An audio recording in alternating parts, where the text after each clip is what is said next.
कृष्णाय वासुदेवाय हरे परमात्मने प्रणतक्लेशनाशाय गोविन्दाय नमो नमः। सच्चिदानन्दरूपाय विश्वोत्पत्त्यादिहेतवे तापत्रय विनाशाय श्रीकृष्णाय वयं नमः। सर्वमङ्गलमाङ्गल्ये शिवे सर्वार्थसाधिके शरण्ये त्र्यम्बिके गौरी नारायणे नमोस्तुते। विधेहि देवि कल्याणं विधेहि परमां श्रियं रूपं देहि जयं देहि यशो देहि दिशो जयि सर्वाबाधा विनिर्मुक्तो धनधान्यं सुतान्वितः मनुष्यो मत्प्रसादेन भविष्यति न संशयः। बोलिए श्री कृष्णचंद्र भगवान की जय हो। आइए आज हम आप सभी को श्रीमद् भागवत की कथा श्रवण कराएंगे, जो कि राधे श्याम तर्ज पर बड़ी ही सुंदर है और बहुत ही अच्छी है। हम श्रीमद् भागवत कथा का महात्म्य सुनाएंगे आप सभी को और बहुत ही प्रेम से सभी हमारे भक्तगण श्रवण करेंगे। आइए श्रवण करते हैं। बोलिए ललिता मैया की जय हो। जो श्रीमद् भागवत कथा है वो नैमी सारण्य में श्री व्यास जी ने लिखी है। आइए हम आप सभी को श्रवण कराएंगे। तीर्थ नैमी सारण्य का है विख्यात प्रभाव, होता है हर वर्ष में वहाँ विशेष जमाव। केवल मनुष्य तनधारी ही उस जगह न आते जाते हैं।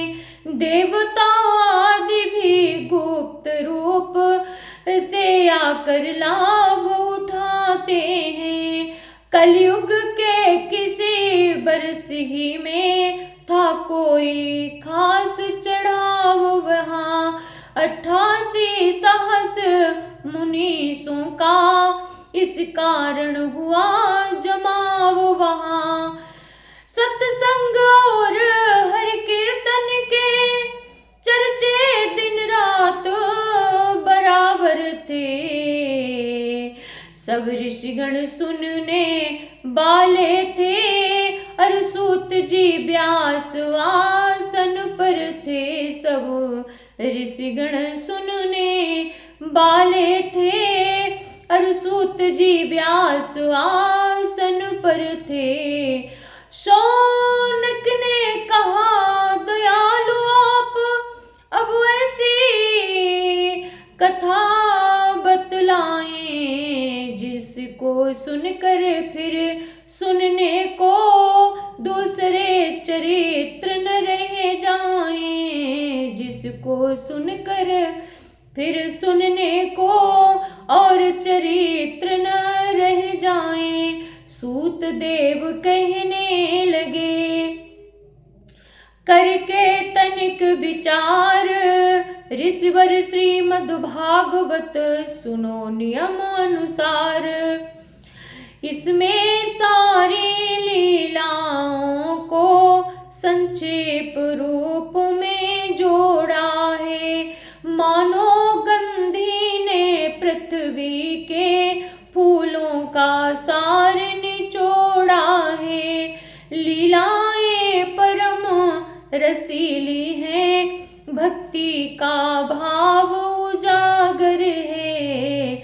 हम इतना ही कह सकते हैं, यह गागर ही में सागर है। हम इतना ही कह सकते हैं, यह गागर ही में सागर है।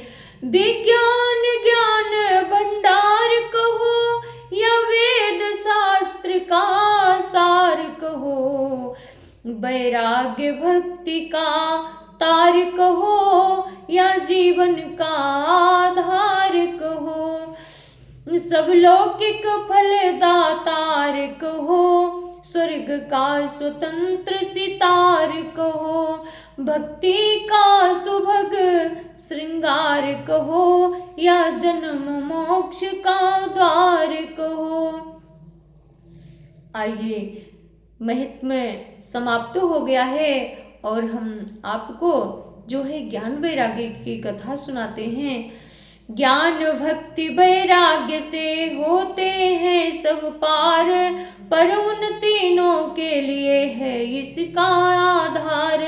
यह न कल्पना मात्र है सच्चा संवाद, प्रथम करेंगे हम उसी गाथा का अनुवाद। नारद ऋषि ने एक दिन यमुना जी के तीर, देखी कोई सुंदरी दुखिया और अधीर। तरुणी के सुंदर रसिक नयन, निज मन की व्यथा कह रहे थे। दो बूढ़े पुरुष बेखबर से उसके ही पास सो रहे थे। नारद ने पूछा, हे देवी, इन पुरुषों का क्या लक्षण है क्या? इस वन में तेरे रोने का है सुख सदनी कारण है क्या?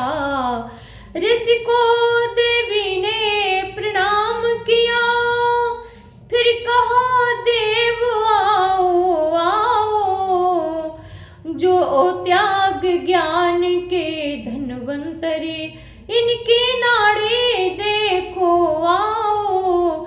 मैं हूँ लौकिक सुंदरी नहीं, सब मुझे भक्ति बतलाते हैं। यह दोनों ज्ञान विराग रूप मेरे बेटे कहलाते हैं। द्वापर तक भरी जबानी थी, थे आपने दोनों आपे में।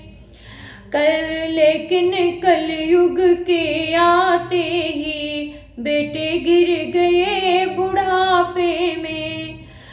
ऋषिराज बात है लज्जा की, डूब मरने की खास निशानी है। बेटों का उधर बुढ़ापा है, माता की इधर जवानी है।